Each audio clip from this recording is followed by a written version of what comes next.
Ritual ஜோதிடம் TV அனைத்து நேயர்களுக்கும் திண்டுக்கல் ஹரிஹரன் சர்மாவின் பணிவான வணக்கம்.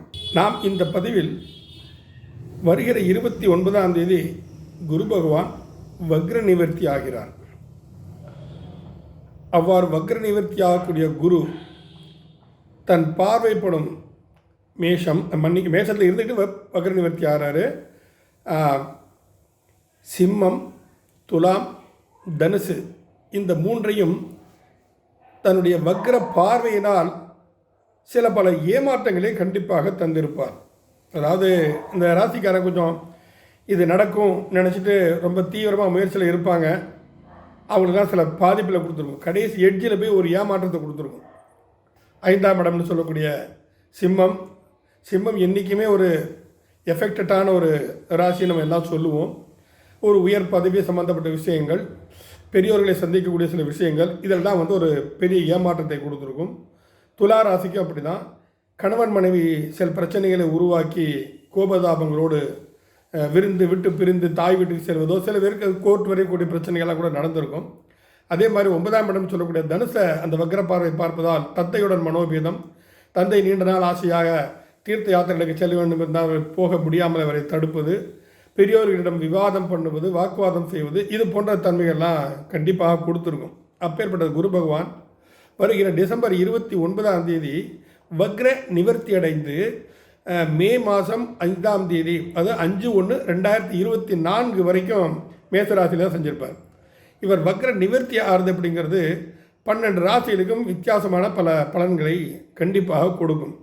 அப்பொழுது இதில் இந்த சிம்மம், துலாம், தனுசு இவைகள் எல்லாமே சற்று அதீத நற்பலன்களை எதிர்பார்க்கலாம். இதுவரை ஏமாற்றம் தந்திருந்த அதே இடங்கள் இப்பொழுது அந்த ஏமாற்றம் விடுதலையாகி தனக்கு சாதகமான சில விஷயங்களை இவை சந்திக்கக்கூடிய ஒரு காலகட்டம். அந்த வகையில் 12 ராசிகளுக்கும் குரு பகவான் வக்ர நிவர்த்தியாகி என்னென்ன நற்பலன்களை செய்ய போகிறார் என்பதை இந்த பதிவில் நாம் தொடர்ச்சியாக பார்ப்போம். கன்னிராசி நேயர்களே, உங்களுடைய சுகம் மற்றும் 7ஆம் அதிபதியான குரு பகவான் உங்கள் ராசியில் கடந்த ஒரு வருடமாக அஷ்டமஸ்தானத்தில் சஞ்சரித்துக் கொண்டிருந்தார். அதில் வக்ரகதியை பெற்று சற்று சிரமங்களை கண்டிப்பாக உங்களுக்கு கொடுத்திருப்பார். ஏன்னா குரு கன்னிராசிக்கு மாரகாதிபதி என்று ஜோதிட சாஸ்திரங்கள் கூறுகின்றன. அந்த குரு வக்ர நிவர்த்தி பெற்று உங்களுடைய 12ஆம் இடத்தையும் 2ஆம் இடத்தையும் பார்ப்பது ஒரு விசேஷமான ஒரு விஷயம். ஏன்னா ஒரு பின்னடைவை கொடுத்தா அதுக்கு அடுத்தது ஒரு நற்பலன்கள் கண்டிப்பாக நடக்கும். புயலுக்கு பின் அமைதி என்பதே போன்ற ஒரு விஷயம். அப்போது நீங்கள் கடுமையாக உழைச்சிட்டு தான் இருப்பீங்க. ஏன்னா உங்களுக்கு தான் 8ஆம் அதிபதி. ஆனால் உங்களுடைய குடும்பஸ்தானத்திற்கு அவர் பார்வைப்படுகிறது, உங்கள் விரயஸ்தானத்திற்கும் பார்வைப்படுகிறது. இப்போ விரயம் என்று எடுத்துக்கொண்டால் அதை சுபவிரயமாக மாற்றுவதற்கு மதியுகத்தோடு நீங்கள் செயல்படுவது மிகவும் சாலச் சிறந்தது.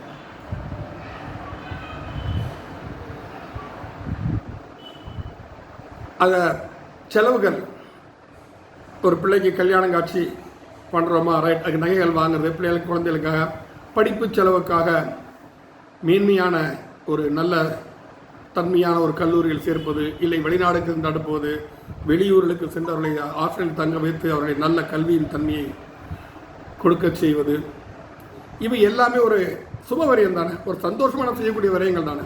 எதிர்பாராத விரயங்கள் வந்தால்தான் மனம் கஷ்டப்படும்.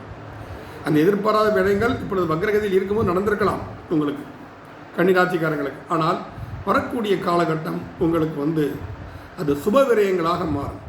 நாட்களாக தன் பெண்ணுக்கோ இல்லை பையனுக்கோ வரன் வது தேடிக்கொண்டிருந்தால் அது கண்டிப்பாக இந்த 4 மாதங்களுக்குள் நிறைய. ஏன்னா மே மாதம் 1, 2024 குரு பயிற்சியாகிறார்.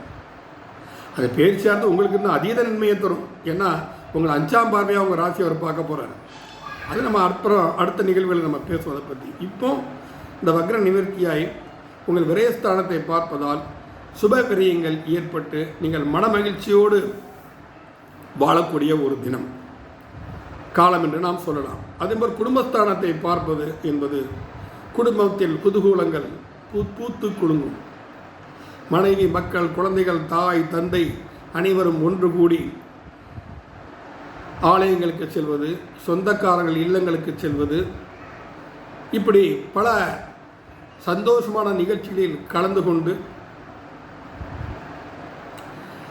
ஒரு மன அமைதி, மனம் என்றும் அமைதியுற்று சாந்தமாக இருந்தாலே பல விஷயங்களை நம்மால் சாதிக்க முடியும். சிந்திக்கக்கூடிய ஒரு தன்மை நமக்குள் தானாக கிரியேட் ஆகும்.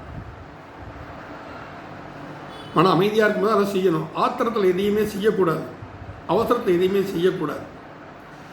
இது போச்சு அடுத்தது பார்ப்போம் சொல்லி அகம்பாவத்திலையும் என்றைக்கும் இறங்கிடக்கூடாது. ஏன்னா கன்னிராசி என்பது காலபுருஷ தத்துவ ரீதியாக ருண ரோக சத்துரஸ்தானம். அப்புறம் கடன் வாங்க தூண்டும். அவங்கள கடன் வாங்க தூண்டும். ஒரு வியாபாரம் பண்ணலாம், சரி நண்பர்கள் சொல்கிறாங்க கடன் வாங்கி தான் செய்வோமே, என்ன ஏற்பட்ட உழைப்பு இருக்குது, அனுபவம் இருக்குது, செய்வோம். அது பிரச்சனைகளை உருவாக்க சந்தர்ப்பங்கள் இருக்கிறது. ஆனால் இந்த குரு வக்ரகதி நிவர்த்தி அதிலிருந்து உங்களுக்கு ஒரு நல்ல தன்மையை ஏற்படுத்தி உங்களுக்கு சாதகமான சூழ்நிலையை இங்கு அது உருவாக்கி வைக்கும். இதில் எந்தவித மாற்று கருத்தும் இல்லை. குடும்பத்தின் அனைவரும் ஆரோக்கியத்தோடும் சந்தோஷத்தோடும் விருந்துகளிடம் கேளிக்கை மகிழ்ச்சிகளில் ஈடுபடுவதற்கு ஒரு நல்ல ஒரு தன்மையான ஒரு காலகட்டம் என்று சொன்னால் மிகை ஆகாது. அதே சமயம் உங்களுடைய ராசிக்கு 4ஆம் இடம் சுகஸ்தானத்தை அவர் பார்ப்பது ஒரு விசேஷமான ஒரு காலகட்டம் என்று நாம் சொல்லலாம். சுகஸ்தானம் என்றால் என்ன? வீடு, வண்டி, வாகனம், தாயாரின் ஆரோக்கியம், இவை அனைத்துமே சுகஸ்தானம்தான். அப்போ புதிதாக வீடு கட்ட நினைப்பவர்கள், இல்லை வீடு பாதியிலே நின்றுவிட்டது, பொருளாதார பிரச்சனை, இப்பொழுது நீங்கள் வங்கிகளை அணுகினால் உங்களுக்கு ஈஸியாக உங்களுக்கு லோன் கிடைத்துவிடும். சந்தோஷமாக உங்களுடைய புது மனை என்பதை புதுமனை புதுவிழாவே நடத்துவதற்கு சந்தர்ப்பங்கள் உண்டாகிடும். வண்டி, பழைய வண்டி, எத்தனை நாள் தான் இந்த வண்டியை வச்சுட்டு நான் ரொம்ப மாறிக்குது, சிரமமாக இருக்கிறவங்களுக்கு ஒரு புது வண்டி வாங்கணுங்கிற ஒரு உத்வேகம் நடக்கும். அதாவது சில பேருக்கு என்ன அப்படின்னா பணம் காசு இருக்காது, பணம் இருந்தாலும் ஒரு நல்ல விஷயம் செஞ்சுக்கணுங்கிற ஒரு மனம் வராது. ஆனால் இப்போ எப்படி நம்ம ஒரு வண்டியை புதுப்பிக்கணும், இன்னொரு உத்வேகத்தோடு நம்ம வேலை செய்யணும், குடும்பத்துக்காக இன்னும் உழைக்கணுங்கிற ஒரு உத்வேகத்தை கொடுக்கக்கூடிய ஒரு காலகட்டம் என்று சொன்னால் இந்த குருவின் வக்ர நிவர்த்தியான காலகட்டத்தை நாம் நல்லபடியாக சொல்லலாம். தாயாரின் ஆரோக்கியம் மேன்மையடையும். நீண்ட நாட்கள் உடல்நிலை சரியில்லாமல் பாதிக்கப்பட்டிருந்தால் அந்த தாயாரை நல்ல மருத்துவரை அணுகி அவரை தாய்க்குண்டான சரியான சிகிச்சைகளை செய்து அவர்கள் மனது சந்தோஷப்படும் அளவுக்கு நிச்சயமாக உங்களுக்கு ஒரு நல்ல திடீர் ஒரு தகவல் கிடைக்கும். இந்த டாக்டர்கிட்ட போனால் பிரச்சனையெல்லாம் சால்வ் ஆகுதுன்னு யாரோ மூலமாவது ஒரு தகவல் வரும். உடனே அங்கே சென்று முயற்சி செய்து தாயாரின் ஆரோக்கியத்தை சீர்தூக்கி ரொம்ப நாளாச்சுப்பா, ஆசைப்பட்ட சாப்பாடு சாப்பிடாமல் கஷ்டப்பட்டேன், நல்ல டாக்டர்கிட்ட கூப்பிட்டு போனேன், இன்றைக்கி ஆசாரியாக சாப்பாடை செஞ்சு கொடுப்பான்னு சொல்லி கேட்டு அதை அன்போடு மருமகளும் மகனும் சேர்ந்து அதை ஊட்டும்போது அந்த தாயின் அடையக்கூடிய பெருமிதம் இருக்கிறதே, அதுக்கு ஈடு இணை இந்த உலகத்தில் எதுவே கிடையாது. அப்பேற்பட்ட ஒரு உன்னத நிகழ்வுகள் எல்லாம் உங்கள் குடும்பத்தில் நடக்கக்கூடிய ஒரு காலகட்டம் என்று சொன்னால் அது மிகையாகாது. நீங்கள்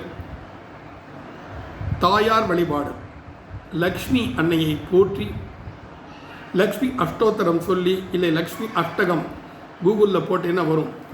நமஸ்தே தூ மகாமாயே ஸ்ரீ பீட்டேஸ்வர பூஜிதே சங்கு சக்கர கதாகஸ்தே மகாலட்சுமி நமோஸ்துதே, ஒரு 8 ஸ்லோகம் இருக்குது. இதை தினமும் காலையிலிருந்து குடித்து விட்டு இதை கேளுங்கள். உங்களுக்கு ஒரு நல்ல ஒரு பாசிட்டிவ் வைப்ரேஷன் உருவாகும். அதன் மூலம் நீங்கள் மிகவும் ஒரு அற்புத நற்பலன்களை கண்டிப்பாக அடைவீர்கள். அப்படி ஒரு தன்மையை நீங்கள் அடைவதற்கு அன்றாடம் நான் தொழும் எல்லாமல்ல ஈசன் உங்களுக்கு அருள் புரியட்டும். வாழ்க வளமுடன்.